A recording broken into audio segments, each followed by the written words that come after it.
Tov Lekoulam. Erev Tov Lekoulam, on va commencer notre étude de Purim. Bah oui, demain c'est Purim.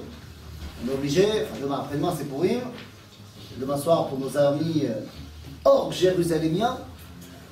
Donc on est obligé un petit peu d'en parler. Et en vérité, je ne vais pas commencer avec Purim. Je vais commencer avec une histoire qui n'a absolument rien à voir avec Purim, mais qui m'est arrivée il y a quelques années de ça. Il y a quelques années de ça, mon beau-frère habitait en Eretz Israël. Depuis, il a fait son alia en Angleterre. Il est parti vivre à Manchester, Ira Kodesh. Mais fut un temps où il habitait en Terre Sainte. Et il habitait ici, à Tel Zion. Tel Zion, c'est un petit village accolé à Kochav Yaakov, au nord de Jérusalem, à côté de Ramallah. Ok? Beau-frère oblige. Un jour, on a passé Shabbat chez eux. Très bien. Mon beau-frère est Chabad de son état. Et on était à la synagogue et tout. Et à un moment donné, le rabbin m'a demandé est-ce que j'avais envie de faire Chazan pour Mincha. Avec plaisir, pourquoi pas?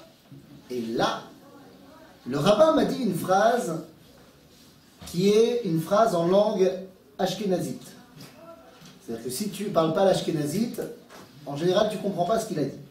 Il m'a dit Tavaz, tegash la mizrech.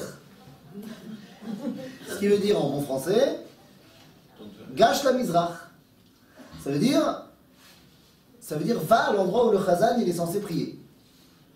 Parce qu'il y a un bitouille, un concept ashkénaze, c'est que le hamoud, l'endroit où le chazan se tient, on appelle ça Amizrech. Donc il m'a dit, gâche la Mizrech.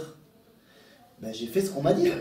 Maintenant lui il pensait que j'allais aller à côté du Aron HaKodesh, là où le chazan il fait la tfila. Et voilà que je me retrouve à l'autre bout de la synagogue. Il m'a dit, qu'est-ce que tu fais? Je lui ai dit, comment ça, qu'est-ce que tu fais? Tu m'as dit d'aller au Mizrach. Je vais au Mizrach. Il m'a dit, mais je comprends pas. Alors moi j'ai fait exprès. Je lui ai dit, comment ça tu comprends pas? Mais tu vas arrêter avec ton exil. Je lui ai dit, mais qu'est-ce que tu me veux? Je lui ai dit, c'est pas parce que quand tu étais au 770 à Brooklyn, qu'effectivement il fallait se tourner vers l'Est, qu'il faut toujours se tourner vers l'Est. C'est vrai que à 99%, les Ashkenazim étaient dans des pays qui étaient à l'ouest d'Israël, donc ils se tournaient vers l'est. Mais il ne faut pas se tourner tout le temps vers l'est. À tel point d'ailleurs que dans le Talmud de Babylone, quand on parle d'Eretz Israël, on l'appelle comment? Marava. Marava, à l'ouest. Et donc je lui ai dit, il faut arrêter avec ton... Tu vas te dire au Mizrach. J'ai été au Mizrach. Mais tu habites à Tel Zion. Tu es au nord de Jérusalem. Donc on doit se tourner au sud. D'ailleurs, ta synagogue, elle est bien construite. Elle est tournée plein sud. Alors, va falloir m'expliquer un truc. Ta synagogue, elle est tournée plein sud, parce que c'est la halakha. Il faut pointer vers Jérusalem. Mais tu vois pas que sur le hamoud, au-dessus du chazan, il y avait un cadre comme ça, il y a fait, où il y avait marqué Mizrach. On marche sur la tête. J'ai dit, mais c'est marqué dans la halakha. Je vous ai amené ici la source numéro 1, le Talmud dans Masechet Brachot, qui nous dit Aya Omed Bechutz Laaretz, quelqu'un qui se tient en Chutz Laaretz, vers où il se tourne pour prier? Vers Eretz Israël. S'il était en Israël, vers Jérusalem. Il est à Jérusalem, vers le mont du Temple, et ainsi de suite jusqu'au Kodesh HaKodashim. Pourquoi je vous raconte cette histoire? Parce que tu ne peux pas faire d'une réalité technique une réalité officielle et spirituelle pour les Netzach Netzachim. Quand on était 2000 ans à Brooklyn, on s'est tourné vers l'Est. Mais c'est pas pour ça que l'Est devient un Kodesh HaKodashim. Je vous raconte ça, vous allez me dire, mais ça n'a rien à voir avec Purim. Vous allez voir dans 2 secondes. Parce que j'ai une élève cette semaine qui m'a dit un truc dans le même style. Elle m'a dit oui, on fait Sukkot en hiver. Pourquoi? Parce que si on faisait à Pessah, ce serait trop facile. Ah oui, il fait bon à Pessah, on est content. Donc ce serait trop facile, ce serait pas montrer qu'on aime Dieu. Non, on fait ça en hiver pour lui montrer que même s'il fait froid, on s'attache au mitzvot d'Akadosh Baruch Hu. Et le pire dans tout ça, c'est qu'elle ne l'a pas inventé. Elle a appris ça. Je lui ai dit, mais t'es folle. C'est pas possible. Sukkot, c'est pas en hiver. C'est pas parce qu'à Paris, de là d'où elle vient, Ou en Russie. ou en Russie encore pire, chaque Sukkot, t'es obligé de rentrer dans la maison parce qu'il pleut, et qu'en Russie ou au Canada, tu dois enlever la neige avant de pouvoir rentrer dans la souka. Ma cabane au Canada, d'ailleurs, on chante. Hein? On chante ma cabane au Canada. Ah ouais? C'est pas pour ça que c'est vrai. Sukkot en Eretz Israël, c'est le début de l'automne. De la même façon que Pessah, c'est le début du printemps. Il fait exactement le même temps à Sukkot qu'à Pessah. Donc c'est pas parce que plus facile ou pas plus facile. Non, non. Vous êtes sérieux d'amour? Mais encore une fois, on a grandi 2000 ans en exil et on a fait d'une réalité technique une réalité spirituelle. Techniquement, pendant 2000 ans, on a eu froid à Sukkot. On en est venu à développer une idéologie qu'il faut avoir froid à Sukkot. Absurde. Entre parenthèses. Alors pourquoi on va... Hein? Shtraim Bichlal. Shtraim Bichlal, l'habit chassidique traditionnel. Shtraim le spodik. Pourquoi on mettait ça? Parce qu'il faisait froid. Et c'est pour ça que quand tu les vois au mois d'août à Me'ashorim, je te dis qu'il y a un problème. Et quand on te répond, il ne faut pas déroger du minhag de nos pères, quand tu sais qu'ils ont mis ça à la base pour ressembler aux Cosaques, voilà. Moi, je l'avais ça aussi. Bevadaï, il avait ça. Il avait aussi un cartel, il avait quoi. Bevadaï. Mais Kitso, on ne peut pas prendre une réalité qui n'était que technique et en faire une réalité spirituelle. Bon, entre parenthèses, donc je pose quand même la question. Alors pourquoi on fait Sukkot à Sukkot? Pourquoi on va donner Sukkot le 15 Tishrei? Parce que quoi? On rentrait des pilotes. D'accord, mais ça ne veut pas dire que je dois dormir dehors. Tiens, a priori, je peux rentrer à la maison tous les soirs. Oui, mais encore une fois, Chaga Asif, c'est pour la récolte. Ça ne veut pas dire que je dois dormir dans la souka. Je crois que c'est écrit dans le Pentateuque. Ah, tu me donnes une réponse de religieux là. Oui. Tu dis c'est parce que c'est marqué dans la Torah. Tu comprends qu'avec une réponse comme ça, on n'avance pas. Pourquoi c'est marqué dans la Torah? Alors tu me dis Zecher Yetziat Mitzrayim, c'est très vrai. Mais il va falloir que tu me donnes un peu plus de bassard. Quand tu me dis Zecher Yetziat Mitzrayim pour Pessah, je sais de quoi tu parles. Tu parles de la sortie concrète d'Égypte. Quand tu me dis Zecher Yetziat Mitzrayim pour Shavuot, je sais de quoi tu parles. Tu parles de la révélation au Mont Sinaï. De quoi tu parles quand tu parles à Sukkot? On doit se souvenir de la traversée du désert. Je veux bien, mais alors donc tu as choisi le 15 Tishri au pif. Parce qu'on a traversé le désert pendant 40 ans. Donc tu aurais pu me donner n'importe quel jour. Mais c'est-à-dire que l'hiver, c'est quand même une période qui est plus... C'est quoi l'hiver? Mais c'est pas l'hiver. C'est pas l'hiver. C'est pas l'hiver, c'est l'automne. Mais il pleut, il commence à pleuvoir. En Israël, non. J'aimerais bien vous voir, c'est très très très très rare qu'il pleuve à Sukkot. On commence à prier pour la pluie après, Sukkot. Peut-être à Purim, mais... À Purim limite, ouais. Non, Anané Kavod. Mais là aussi, Anané Kavod. C'était pendant 40 ans. Pourquoi à ce moment-là? Parce que la récolte est rentrée et on est content. D'accord, mais donc je vais dehors. Donc, Non, puisque je suis content, je vais dormir dehors. Tous les provisoires.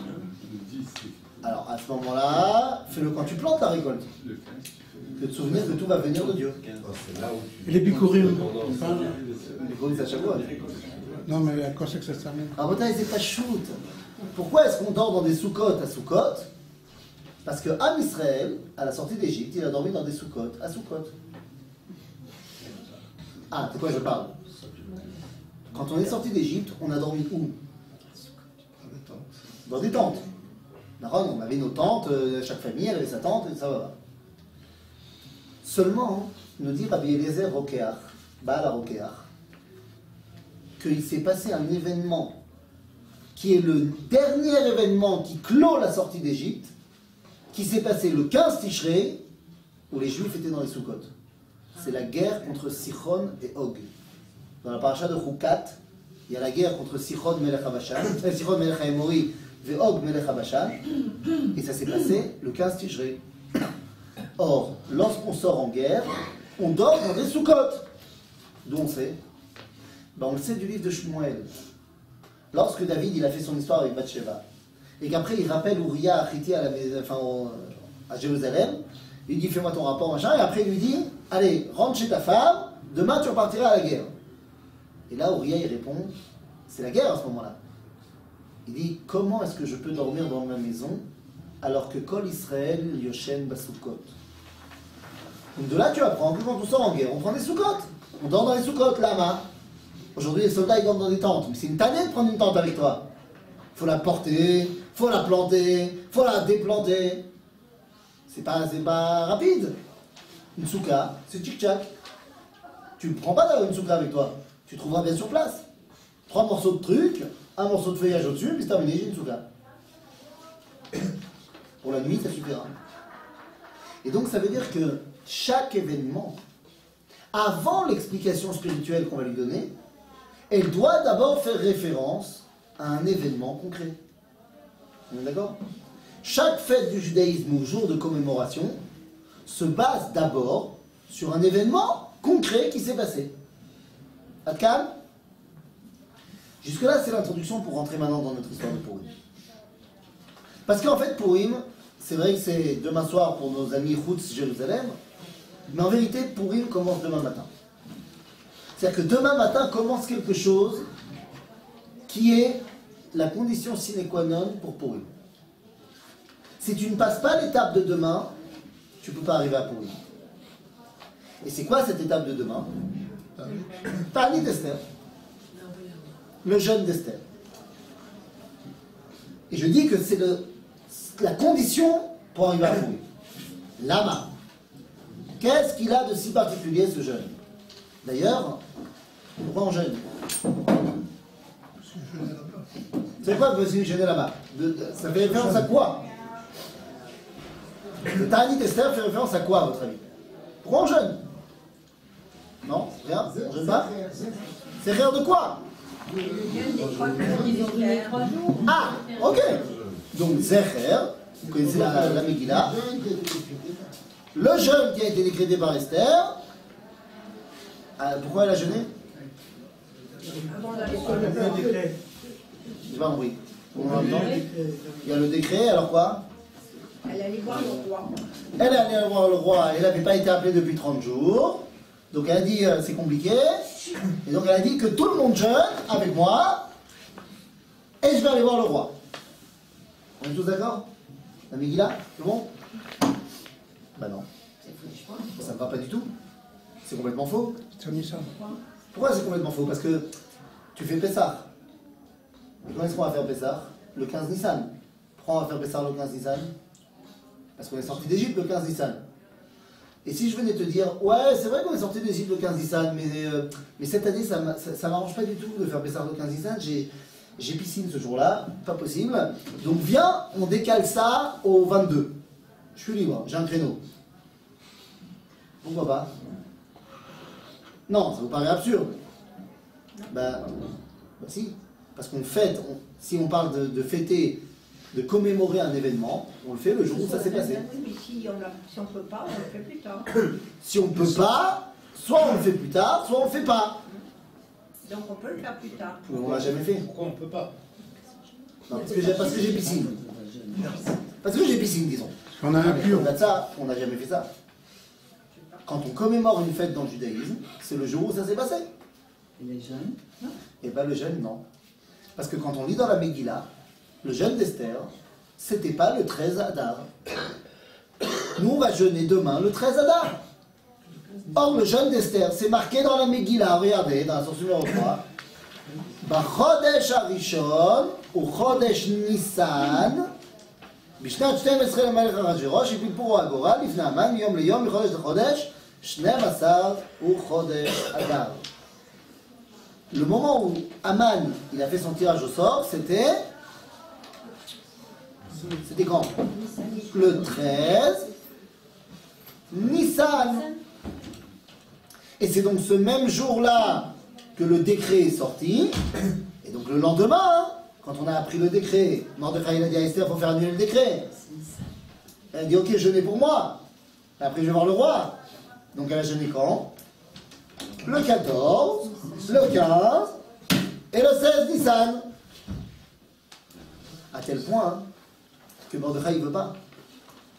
Regardez ce que l'on dit ici dans la Megillah. La Megillah dit dans la source numéro 4. ותאמר אסתר להשיב אל מרדכי לך כנוס את כל היהודים אשר בשושן הנמצאים בשושן וצומו עליי ואל תאכלו ואל תשתו 3 ימים לילה ויום גם אני ונערותיה צום כן ובכן לבוא אל המלך אשר לא כדת וכאשר עבדתי עבדתי. réponse de מרדכי ויעבור מרדכי ויעש ככל אשר ציוותה עליו אסתר. מה זה ויעבור? Aleph Avera, et Bet Avara. Parce que Mordechai il n'était pas d'accord. Il a dit à Esther, mais comment c'est pas possible? C'est Pessah. On ne peut pas jeûner à Pessah. N'importe quoi. Tu es en train de nous dire d'annuler le soir du Seder. Ça va pas? En bon rabbin, Mordechai il a dit non. Mais sauf que Esther elle avait une compréhension un peu plus aiguë de la situation. Et elle a dit à Mordechai, mais t'as pas compris, Mordi. S'il y a Aman, il n'y aura plus personne pour faire Pessah. Tu comprends que là on a un petit problème avec le Aman? S'il y a Aman, il n'y aura pas Pessah. Ah oui, effectivement, c'est un problème. Bon, alors d'accord. Horat Shah, on jeûne. Mais donc, ça s'est passé quand? Et c'est ce que dit ici la Gemara dans Masavet Megillah, source numéro 5. Vayavor Mordechai. Amar Rab she'evir yom rishon shel Pesach beta'anit. Donc c'était quand les 3 jours de jeûne d'Esther? C'était à Pesach.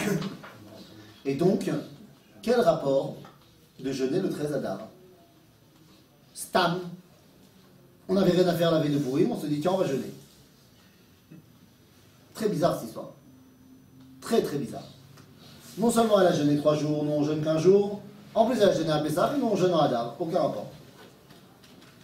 Donc, on dirait que c'est pas pour ça qu'on jeûne.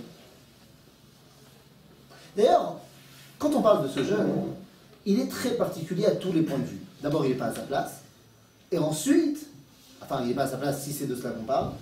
Et bête, il est extrêmement tardif.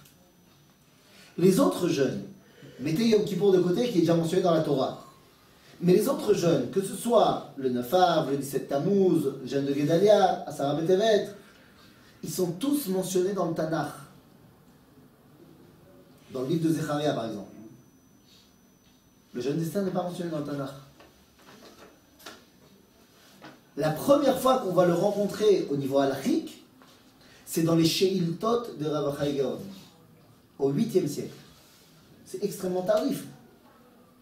C'est presque plus de 1000 ans après les événements. Et qu'est-ce qu'il nous dit le Sheiltot? Regardez, la source numéro 6. Il dit Aval ta'anit, ben krachim, ben kfarim, ben arogdolot, kulam, mittanim, bishlosha asar be'adar. Tout le monde jeûne le 13 Adar. Il ne donne pas de raison, pas de pourquoi, de comment. On jeûne le 13 Adar. C'est compliqué cette histoire. Donc Rabbi Yosef Karo dans le Shulchan Aruch, il va essayer de nous donner un petit truc en plus. Et dans la source numéro 7, je vous ai amené Rabbi Yosef Karo, mais je vais lire simplement la première ligne et la dernière ligne. En fait, c'est le Seif Bet et le Seif Gimel de Ilchot Purim, Siman Tafresh Peva. Regardez comment il écrit Rabbi Yosef Karo. Il dit Mittanim Beyud Gimel Be'adar. Voilà, Halacha. On jeûne le 13 Adar. Après, il explique qu'est-ce qui se passe à Tom Shabbat, nanana.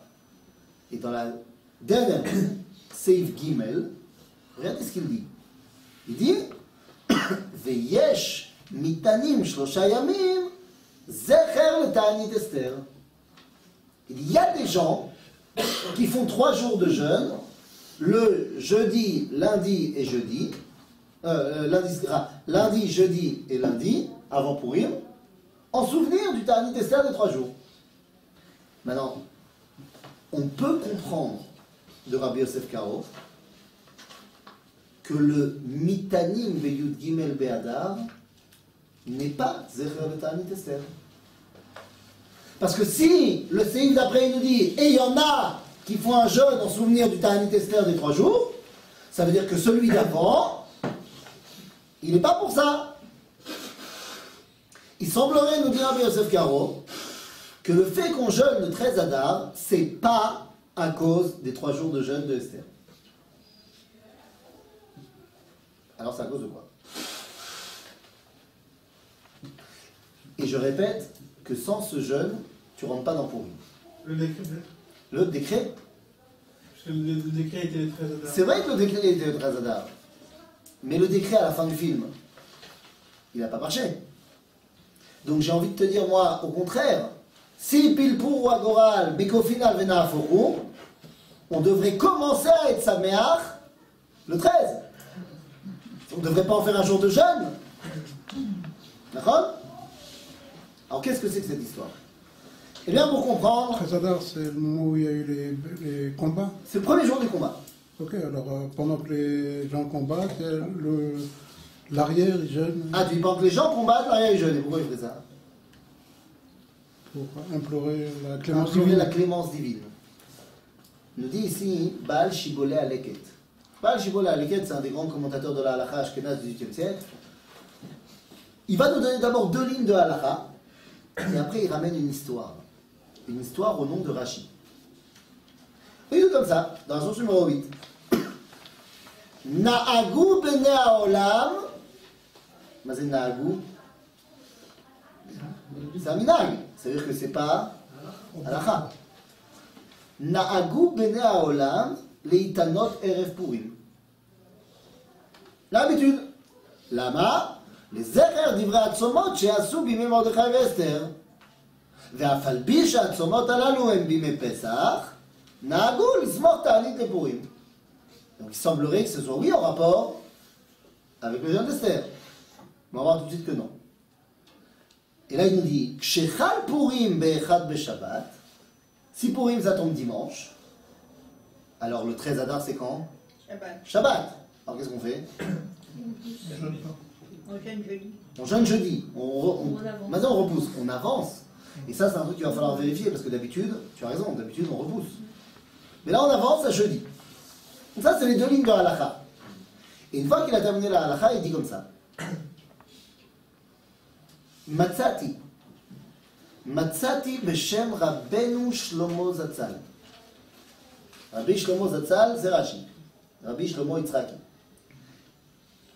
Il dit, Matzati beshem Rabbi Shlomo Zatzal, Maaseh, ve'iru Purim be'echad b'Shabbat, וקדמו הקהל להתענות ביום חמישי בשבת כמנהג הקהילות.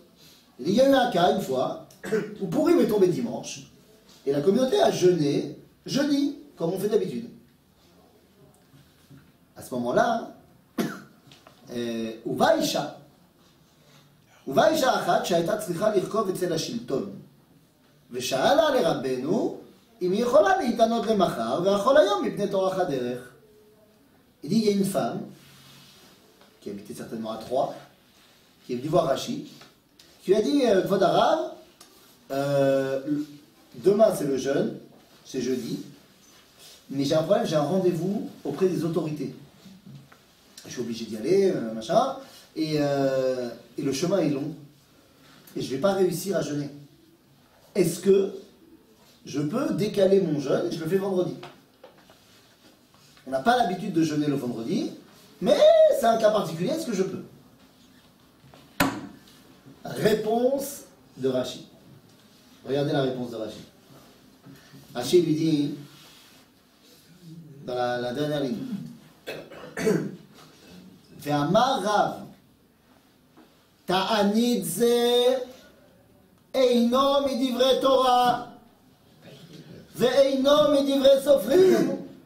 Ce jeune-là, il n'est pas de la Torah, il n'est pas des Chachamim non plus. Alors il est quoi? Stam minag be'alma. Stam minag. Bon, il ne va pas lui permettre. Hein. Il ne va pas lui permettre, mais pour d'autres raisons. Il va dire parce que ça ne se fait pas de se détacher du reste du peuple juif. Donc si tu ne peux pas jeûner, ben, tu ne peux pas jeûner, comme d'habitude, celui qui ne peut pas, il ne peut pas. mais tu décales pas. Je ne libouris pas. Hein? On ne libourit pas. Ouais, voilà, on ne se met pas en exception du tzibour. Donc, ce jeune-là, nous dit Rashi, Stam Minag, il vient pas de la Torah, il vient pas des Chachamim, il n'est pas mentionné dans le Talmud nulle part. Et pourquoi il te dit ça, Rashi? She'areh, Ta'anit Mordechai ve'Esther, Ayu b'Pesach. Donc Rashi te dit non, c'est pas pour ça. Alors qu'est-ce qu'on fait? Et il faut jeûner demain. Il n'est pas mentionné dans le Talmud non plus. Hein? Il n'est pas mentionné dans le Talmud. Non. Non, c'est pour ça qu'il te dit, c'est On n'a pas l'homme qui compris va la se faire. question. On n'a pas entendu la question. Est-ce qu'il est mentionné dans le Talmud? Je dis non. Le jeûne du 13 Adar n'est pas mentionné dans le Talmud. Il faut jeûner. Alors, on ne gêne pas. Alors on jeûne pas, hein? Ouais. Mais si, il faut jeûner. Là, il a main. Pourquoi il faut jeûner si c'est mentionné nulle part? Stam Minag. Eh bien non, en fait, c'est oui mentionné. Pas dans un livre. Mais regardez ce que nous dit Rabbeinu Tam. Le Yud Gimel Be'adar, il est oui mentionné dans la Megillah, et il est mentionné aussi dans le Talmud, mais pas en tant que jour de jeûne. Il est appelé Zman Keila Lakol. Mais c'est Zman Keila Lakol. Alors la Gemara va donner plusieurs avis. Rabbeinu Tam, il explique quelque chose d'incroyable. Mazaya Zman Keila Lakol. Je vous rappelle les événements. Le 13 Nissan, il pile pour ou Agoral. Et donc, c'est tombé le mois de Hadar. Donc, le 13 Hadar, il y a un an, le peuple tout entier des 127 royaumes a reçu un ordre officiel de la Malchoute, signé avec Tabat Amelech, que lorsqu'arrivera le 13 Hadar, qu'est-ce qu'il faut faire? Aller dans toutes les communautés juives, dans toutes les maisons juives et tuer les juifs. Ça va pas? Qu'est-ce qu'ils ont prévu de faire les juifs à ce moment-là quand ils reçoivent le décret? Bah, rien du tout. Ah, c'est le coup, c'est de l'ordre du roi. Malasot. Et puis nous on connaît l'histoire. Quelle est l'histoire? Ah, Esther qui fait genre, je t'invite à un michté avec Aman et tout ça, machin, nanana. Et à la fin, Vena Foko. Et quoi? Qu'est-ce qu'elle réussit à faire? Non, ouais, elle réussit à faire tuer Aman. Que les Juifs ont le Et procès. par rapport au décret, Que les Juifs, ben non, Si. elle réussit pas à faire ça. que les Juifs peuvent se Il a défendre. le droit de se défendre. Voilà, parce que Mashichatum betabaat amelech en le'ashiv. C'est-à-dire que ce qui est signé de la bague du roi, on ne peut pas l'enlever. Donc le décret de tuer les juifs, il va rester. Mais elle va réussir à amener un deuxième décret qui permet aux juifs de se protéger, de se défendre. Todarabah. Quoi, si on n'avait pas eu le deuxième décret, on se serait laissé tuer? Peut-être. Mais là, on a la permission de se défendre. Et ce deuxième décret, il est arrivé quand? Ben, tout de suite. Je sais pas, 2 semaines après le premier décret. Ça veut dire que les juifs, ça fait près d'un an qu'ils se préparent au 13 Adar. Ça fait 6 mois qu'ils ont ouvert des centres de Krav Maga dans toutes les communautés. Que chacun a appris à tirer au M16 et au Tavor et à tout ce que tu veux. Les juifs sont prêts à recevoir leurs ennemis. D'ailleurs, comment je sais qu'ils sont prêts à recevoir leurs ennemis? D'où je le sais? Parce qu'ils les ont tués. Pas parce qu'ils ont reçu leurs ennemis. Et ça a marché, on les a tués. Le 13 Adar, c'est donc le jour du début des combats. Maintenant, je ne sais pas si vous vous rappelez l'époque où vous étiez à l'armée. Non, vous ne vous rappelez pas? Non. C'est Trop longtemps. ça fait trop longtemps. Mais vous avez déjà vu des films sur l'armée? Vous avez déjà vu des films de guerre? Ou des films où il y a une scène de guerre, où il y a une grande bataille? Même si vous ne savez pas ce que c'est qu'un film, évidemment. Ou le Kodesh. Mais à l'armée, quel doit être le matzav voir, l'ambiance des Chayalim à l'approche du combat? Est-ce qu'il vaut mieux qu'ils soient en pleine confiance et surexcités, ou vaut mieux qu'ils soient apeurés de mourir demain? Premier. Apeurés. Ah bah non, non, un soldat apeuré, il ne va pas réussir à faire le boulot. Hein. C'est d'ailleurs la raison pour laquelle quand on fait des marches à l'armée, on marche en silence.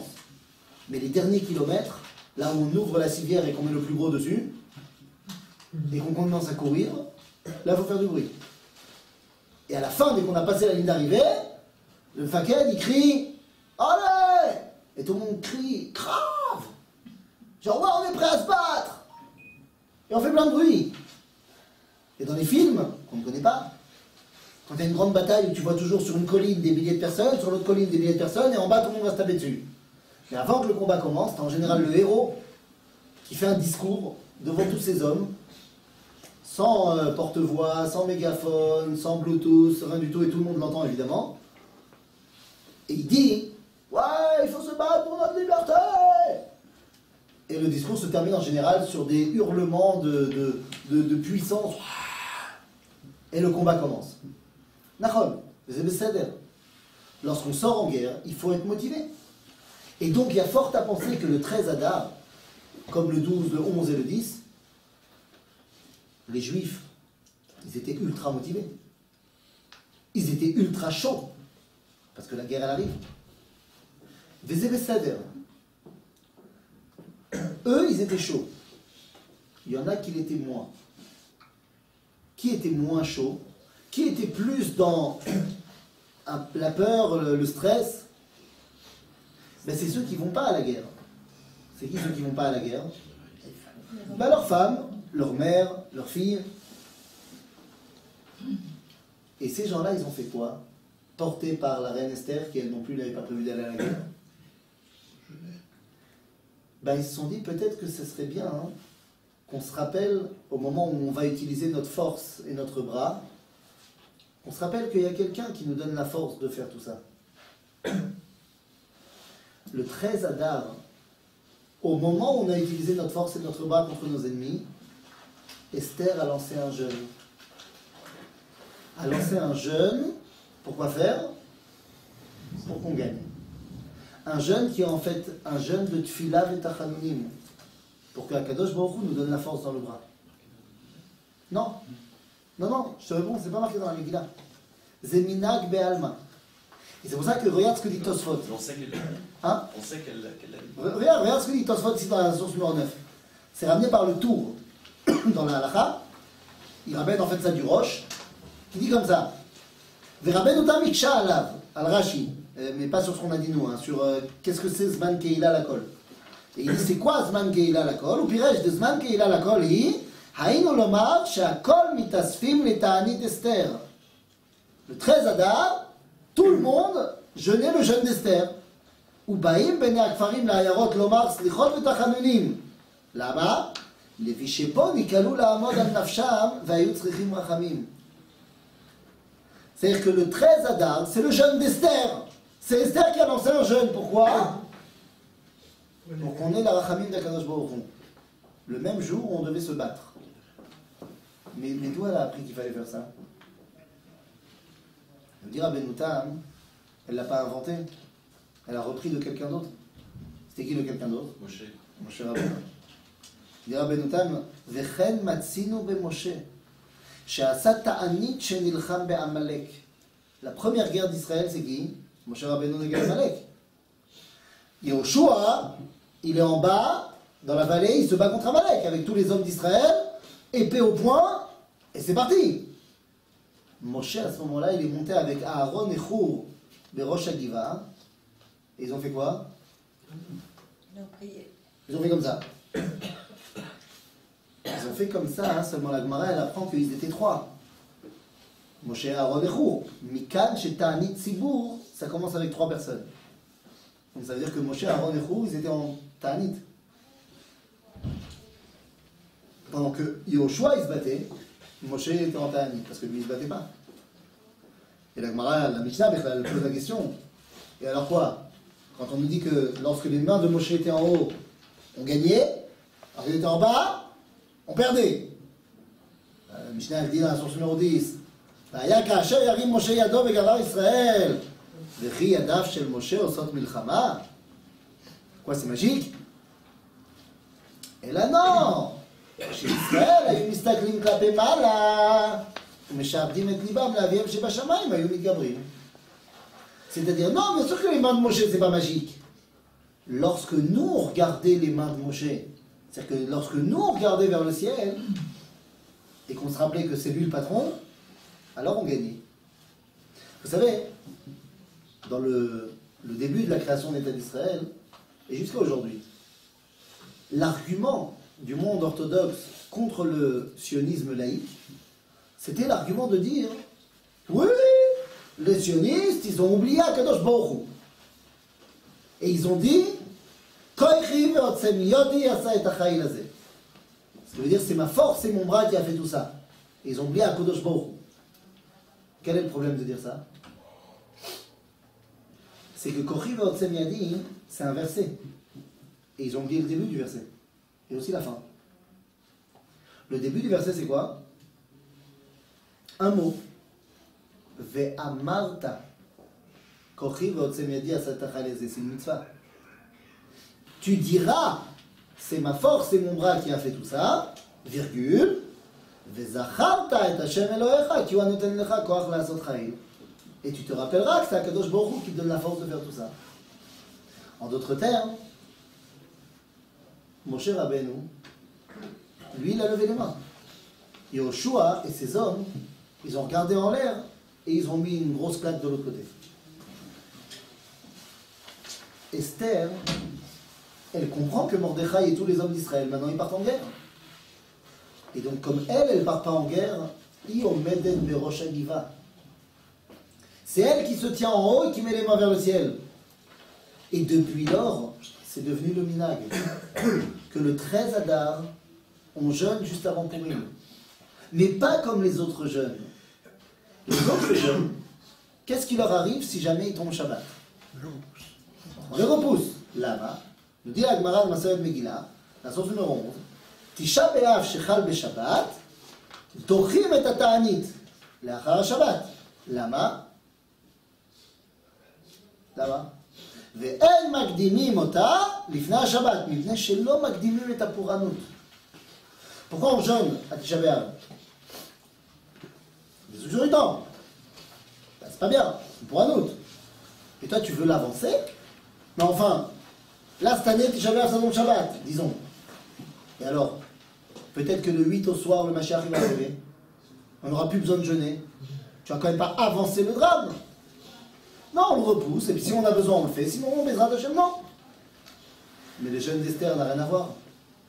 Tous les jeûnes, c'est Bochim al-Khalav Shenishar. On pleure sur du lait qui s'est renversé. Le Talmud d'Esther, non. Il ne s'est pas encore renversé, le lait. Le jeûne d'Esther n'est pas là pour symboliser et commémorer un drame. Il est là pour éviter le drame. C'est pas une pour un autre, donc tu peux l'avancer. Le jeûne d'Esther, c'est le moment où Esther elle a décidé de prendre une part active dans le dévoilement d'Akadosh Baruch Hu. Et c'est la raison pour laquelle il y a une question de halakha. Est-ce qu'une femme, elle a le droit de rendre quitte un homme pour la lecture de la Megillah? Maintenant, oui. Mutar ou asur? C'est quoi le klal? Le klal, il est simple. Si je suis mechouyav, je peux l'autre. C'est-à-dire, si je suis tenu de faire une mitzvah X, je peux acquitter les autres. Si je ne suis pas obligé de la faire, je ne peux pas acquitter les autres. Or, on sait que mitzvot assez chez Asman Graval, les mitzvot liés au temps, les femmes ne sont pas obligées. Et la lecture de la Megillah est évidemment une mitzvah liée au temps. Donc, est-ce qu'une femme, elle est obligée? Oui. Bah oui. Pourquoi elle est obligée? Elle a participé à... Ah, C'est le dit titre, ici, c'est le titre du cours. c'est le titre du cours, Ah oui, j'ai pas vu. parce qu'on nous dit que Afem Ayou Beoto Anes. Elles étaient dans le miracle. Attends, il faut comprendre ça, parce que tous les miracles qu'il y a eu dans le désert, non mais même pas Hanouka, quand on est sorti d'Égypte, tous les miracles qui étaient dans le désert, les femmes, elles n'y ont pas participé, elles n'étaient pas là. Tout ce qui nous est arrivé, les femmes, elles ont reçu aussi. Je vais aussi boire 4 verres de vin. Il y a 3 mitzvot, assez, Shazman Graman, que les femmes sont aussi obligées de faire. Le matin. La Megillah, les 4 coupes de vin et l'allumage des bougies de Hanouka. Chez l'Aïdama. Quand on te dit, parce qu'elles étaient dans le miracle. Non, mais elles étaient aussi dans tous les autres miracles, elles y étaient. Donc quand on te dit que Af'em Ayou Beoto Anes, ça ne veut pas dire qu'elles étaient dans le miracle. Ça veut dire que c'est elles qui ont fait le miracle. Dafka elles qui ont fait le miracle. À Purim, Esther. À Hanouka, l'histoire de la fille de Matityahu, du Kohen Gadol, l'histoire de la Khatouna, tout ça. À Pesach, sans Moshe et Yocheved, il n'y a pas de Pesach. Sans Myriam et Yocheved, il n'y a pas de Pesach. Af'em Ayou Beoto Anes, c'est elles qui ont fait le Nes. Si c'est elles qui ont fait le Nes, c'est que c'est pas qui? C'est elles qui ont fait, donc c'est pas... C'est pas les hommes. C'est pas les hommes, ça c'est sûr, mais ils font pas grand chose de toute façon les hommes. Mais c'est pas Akadosh Baruch Hu. Ah oui, si je vous pose la question, il est où Akadosh Baruch Hu dans Purim? Dans la Megillah, où est-ce qu'il est Akadosh Baruch Hu? Hein? Son nom ne paraît pas. Ne paraît pas. Parce que si son nom était apparu, s'il y avait marqué dans la Megillah, Vayomer Hashem El Mordechai, ou Vayas Hashem Tatata, et que je t'avais posé la question où Dieu se dévoile dans la Megillah, tu m'aurais dit, dans chapitre 3, verset 29. Et donc ça veut dire que là où il n'est pas marqué, il ne se dévoile pas. Mais puisque là, Hachem n'est marqué nulle part dans la Megillah, alors il est où? Mais il est partout, mais il n'est pas là, mais il est là, mais il n'est pas là. En fait, la Megillah pose une grande question, qu'on ne retrouvera pas dans les autres livres du Tanakh. La Megillah pose la question de savoir, est-ce que tout est prédestiné par Dieu, ou est-ce qu'il y a du hasard? Le mot qui revient tout le temps dans la Megillah, c'est quoi? Pour. Apo. Amikre. Yesh mikre. Oh, et mikre. Il y a du hasard ou il n'y a pas de hasard? D'après la Megillah, il semblerait qu'il y a. Ou Mordechai yada et kol asher naasa, dans la sourate numéro 13. La 12, c'est la halakha qu'on a dit qu'une femme, elle peut acquitter un homme. Ou Mordechai yada et kol asher naasa. ויקרא מרדכי את בגדיו וילבש שק ואפר ויצא בתוך העיר ויזעק זעקה גדולה ומרה ויבוא עד לפני שער המלך כי אין לבוא אל שער המלך בלבוש שק ובכל מדינה ומדינה מקום אשר דבר המלך ועדתו מגיע אבל גדול ליהודים וצום ובכי ומספד שק ואפר יוצא לרבים ותבואנה נערות אסתר וסריסיה ויגידו לה ותחלכה למלכה מאוד ותשלח בגדים להלביש את מרדכי ça se fait pas franchement tonton להסיר שקו מעליו ולא קיבל. ותקרא אסתר לאתר מסריסי המלך, אשר העמיד לפניה, ותצווהו על מרדכי לדעת מה זה ועל מה זה. Mais pourquoi tu veux pas t'habiller? Qu'est-ce qui se passe? Parce qu'elle, elle est dans sa tour d'ivoire, elle ne sait pas. Et donc là, qu'est-ce qu'il répond? Là, regardez. ויצא התך אל מרדכי אל רחוב העיר, אשר לפני שער המלך, ויגד לו מרדכי את כל אשר קראו. Karaouz et Mikré. Par hasard, ça s'est passé comme ça. Yesh Mikré ou En Mikré? Eh bien, c'est une grande marloquette entre religieux et pas religieux. Les religieux tendent à dire En Mikré, tout est prédestiné par Dieu. Dieu sait tout. C'est Dieu qui gère tout. Les pas religieux ont tendance à dire tout est dû au hasard. Mais avant d'être une marloquette religieuse par une religieuse, c'est une grande marloquette philosophique, voire scientifique. Est-ce que le monde est voué à ce qu'on appelle le déterminisme? C'est-à-dire qu'il y a une choukiout, sibatiout dans toute chose? Ou est-ce qu'il y a ce qu'on appelle la théorie du chaos? Que même en étant au courant de tous les facteurs, je ne peux pas prédire le chemin que va prendre la goutte d'eau depuis sa descente du nuage jusqu'à par terre. Est-ce qu'il y a ou il n'y a pas? Le Rambam tente à aller vers le côté du Mikré. Il dit dans Moreh Nevuchim, il y a des gens idiots qui pensent que Dieu, c'est lui qui a fait en sorte que la feuille elle tombe de cet arbre et qu'elle aille se poser là-bas. Ils sont des idiots. La feuille elle est tombée, elle est tombée. Ben, Shem Tov, il n'est pas d'accord avec le Rambam. Rabbi Nachman, il n'est pas du tout d'accord avec le Rambam. Il dit que chaque feuille et machin. La femme Fred non plus. Et Abraham Fried encore moins. J'ai gardé le plus grand pot sec pour la fin.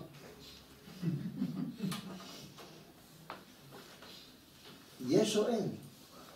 Eh bien les amis, quel est le problème en disant qu'il y a du déterminisme dans ce monde? Que tout a été déjà organisé par Dieu.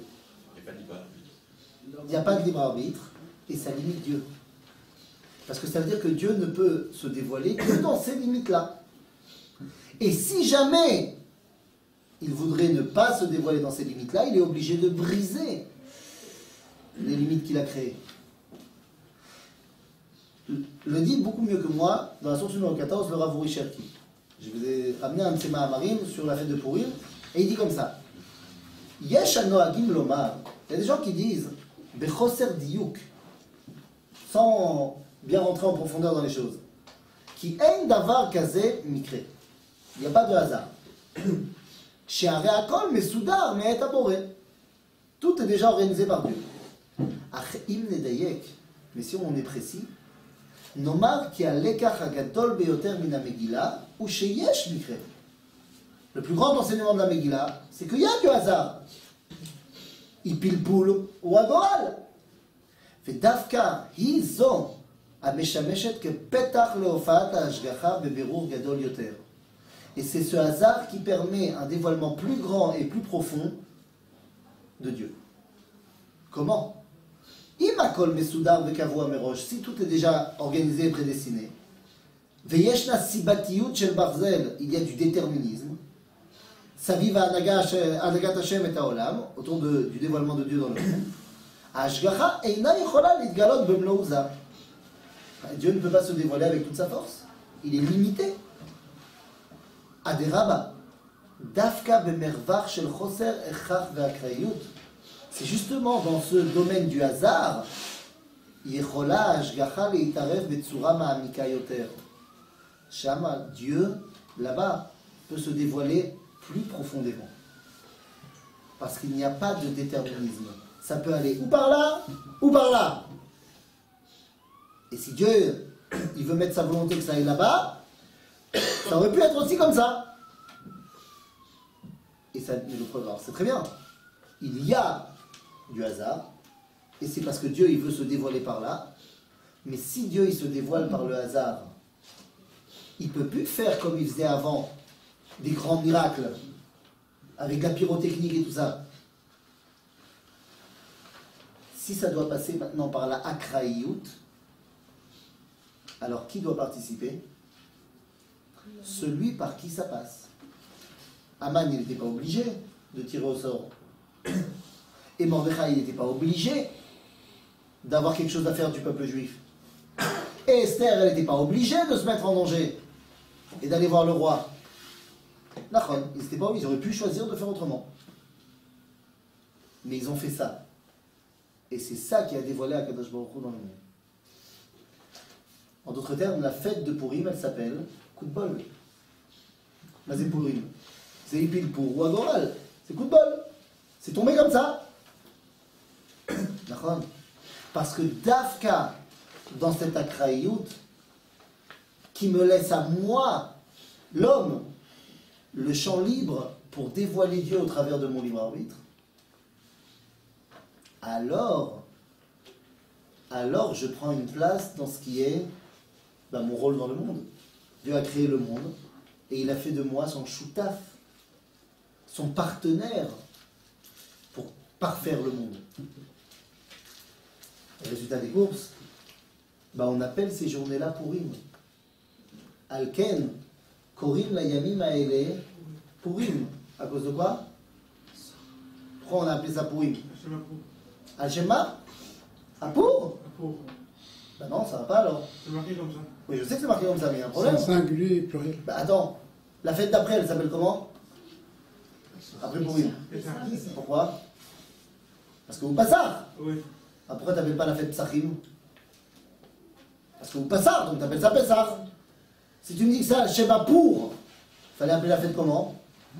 Pour. Non, Purim. Au pluriel. Parce que maintenant qu'on a compris cela, que Akadosh Baruch Hu a décidé dans la Megillah de nous montrer qu'il se dévoile par Esther qui décide de faire ça ou ça, bah en fait, Alken, Karul, Ayamim, Aele, Purim, mais c'est pas ceux d'Esther. C'est aussi ceux d'Esther. C'est Purim parce que c'est Esther qui a décidé de se dévoiler là, comme ça.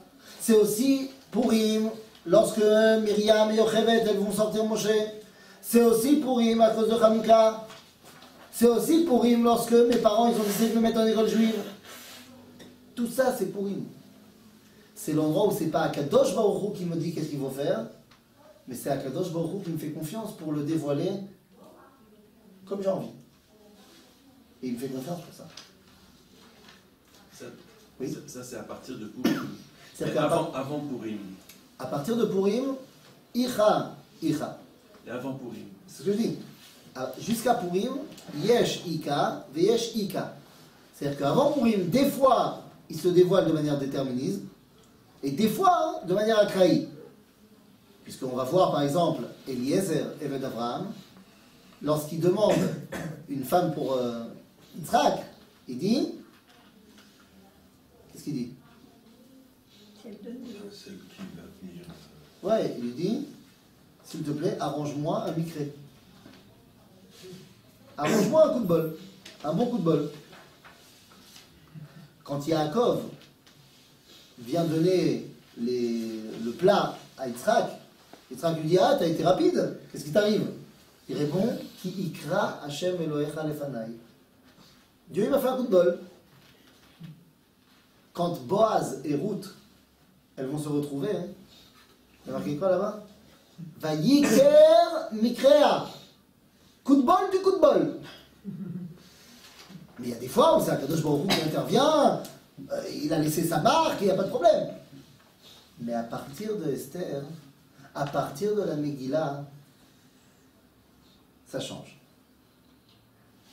Les femmes, elles ont le droit de sortir de l'Eotzi l'Idechova, d'acquitter les hommes, parce que pas Emayu Beotohanes, Emasu Etanes. Le jeûne d'Esther, il n'est pas marqué dans la Megillah, il n'est pas marqué dans la Gemara. C'est un jeûne qui a été instauré par Esther et ses copines pour nous rappeler que c'est maintenant à nous d'agir. Et puisque c'est à nous d'agir, on pourrait oublier que ça vient aussi de Akadosh Baruch Hu. Non, on va jeûner et prier pour qu'on se rappelle que lorsqu'on agit, c'est pour dévoiler lui.